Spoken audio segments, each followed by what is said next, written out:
Well, this is my office at the Jefferson County Jail up here I'm on the top floor of the Jefferson County Jail. I'm in the eighth floor. I tell people that, the reason the chaplain's up here in the eighth office is because the closer the chaplain is to God, the better the programming is. So they put me up here. I try to spend 4 to 5 hours a day in my office every day doing, as you can see, mountains of paperwork. And then I have an alarm set on my phone that goes off at noon. And at noon, then I go for a walk. I go for a walk around the building just to get a little exercise and get my legs moving and everything again. And then I go out and spend the rest of the day, the other 4 or 5 hours a day, out among the inmates, visiting people, seeing people.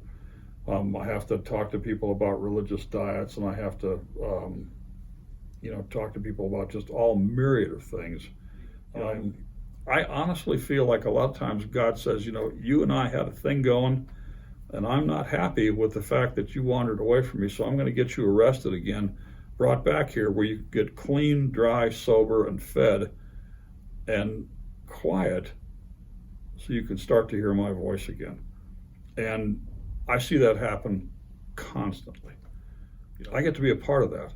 I get to see those things happening, and I get to operate that, in that realm from the perspective that, I understand what's going on in these people's lives because I have an understanding of how God operates, and I see these things happen. And so when you could kind of bring people around to the fact that, I know you got arrested, and you're punishing yourself, and I know you're beating yourself up, and I know that you think this is a terrible thing, but let's look at this from this perspective, that really what is happening here is God is trying to get your attention and say, hey, I have something so much better for you.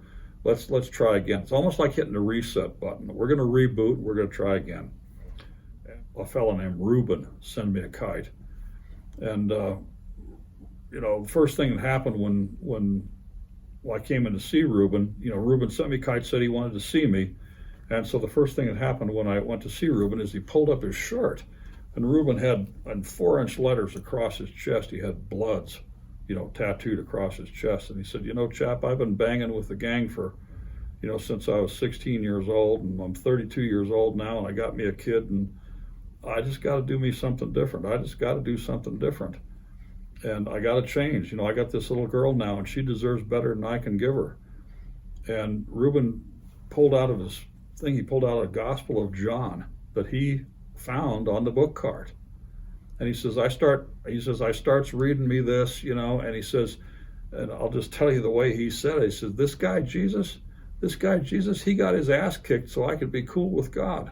How am I supposed to ignore that? How am I supposed to pretend like that didn't happen? I need to be baptized like it says.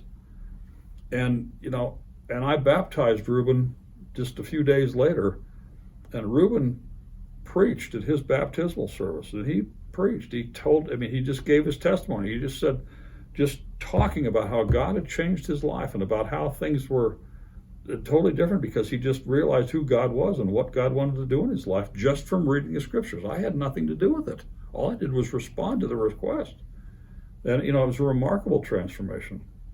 Things continue to happen here. And I started keeping records at the Jefferson County Jail in 2018 after I had been here for 2 years. And since 2018, when I started keeping records, we have baptized into the Christian faith here 277 men and women to date. And I have, 5 or 6 that are waiting in the wings as soon as I can get to them. And so, I see people come to faith, renew their faith, strengthen their faith on nearly a daily basis.